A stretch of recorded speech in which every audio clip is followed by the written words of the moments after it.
Adam here with Brooksaw Antiques. Today we have this 1951 Smith Corona Silent vintage portable typewriter. I'm going to show you how to use the functions and make sure they all work. Made in the USA and one of the top typewriters of this era. Definitely the top domestic one in my opinion. Up top is the adjustable paper guide. This helps you guide the page in straight. I'm going to line that up with the edge of the platen, which is the main roller that feeds the paper, and this is the left margin. This is the right margin. I'm going to reset those once I load the page, and this is the paper support arm that flips up from the back.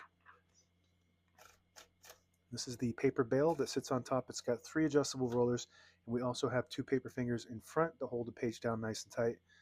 And that's why I wanted to set the margins after, because I don't want to run into those 2 paper fingers with my vibrator, which is the mechanism that goes up and down when you type and holds the ribbon.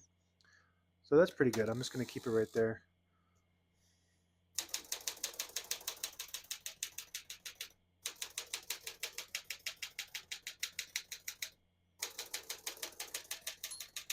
Once you hear the bell, you're at the end of the margin. Hit this line space, get you back to the beginning, and skips 1, 2, or 3. Right now we have it on single, but if you want double, just flip that switch back 1 notch. It skips 2. 1 more, it skips 3. We're going to keep that on single for now and finish typing.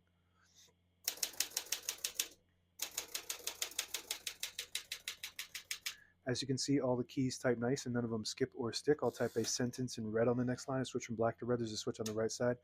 Flip that down to the red indicator. It prints the bottom portion of the ribbon, which is red. When you have it in the middle, it doesn't print any ink at all. It just leaves a stencil for copying purposes. When you have it up top, it prints the top portion of the ribbon, which is black. We're going to move that down for red.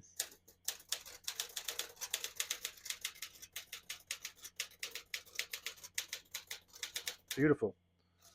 Super tight, precise, quiet, fast, smooth. Print looks really good. It's got pica typeface, prints 10 characters per inch. And the upgrade to this is the Silent Super. I know it's not silent, but it's about as quiet as it comes with typewriters of this era. To pull the page out easier, there's a switch on the right side here. You flip it forward and it unlocks the rollers underneath the platen, allowing you to pull the page out easier or load thicker paper like carbon copy or cardstock. Make sure you flip that back before you load the next page or else it won't load correctly. I'm going to flip this down for now and put the color back on black. So the main difference between this and the Silent Super is the Silent Super has tabs set on the keyboard right here next to the tab. On this one, it's manually set on the back, and I'll show you how to do that after we do the keyboard here.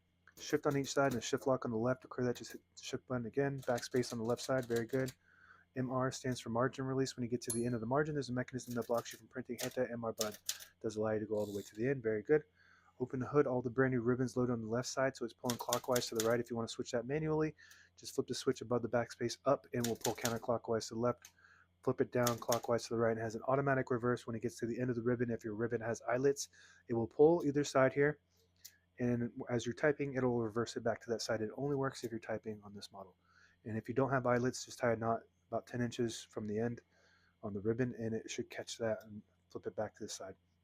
Touch control on the inner side of the left compartment here. The higher you go to the left, the more tension there is when you hit the keys. You do have to hit the keys harder for them to print, but they respond faster. The lower you go, the less tension. They don't respond as fast, so you just want to play with that to gauge what your preference is as far as touch control goes. Tab, so right now we have tabs set up to 20, 30, 40, 50, 60, and 70. And to change those, you just flip this back panel here like this and take out the tab. Classic tab sets. And there's a scale on that rack where you put these, so you can know exactly which one you stop at. It just stops at each one of those. There's 6 of them on this one. And those actually get lost fairly easily because they just fall out throughout its life and just get lost. This one has all 6. I believe that's what it's supposed to come with. On the right side, you got a carriage release. Both sides have carriage release, super smooth. This is your carriage lock. Flip it up, it releases the carriage and locks it in the middle, so when you have it in the case, it doesn't bang around in there causing damage to your internal components. To unlock it, just push it to the right. Left side carriage release, very good and smooth. And if you pull out this little lever at the end of the left side of the platen, it disables the spacing when you turn the knob so you can get to an exact spot on the page. You push it in, you get the clicks. Each one of those clicks is 1 space, and the same concept with this lever on the inside here. You flip that down, disables the spacing. As a precaution, you don't want to do that if you're trying to keep track of your lines. That will make you lose the lines. So that's mostly for documents. And that's it. Now available on eBay or Etsy. Search Brooksaw Antiques.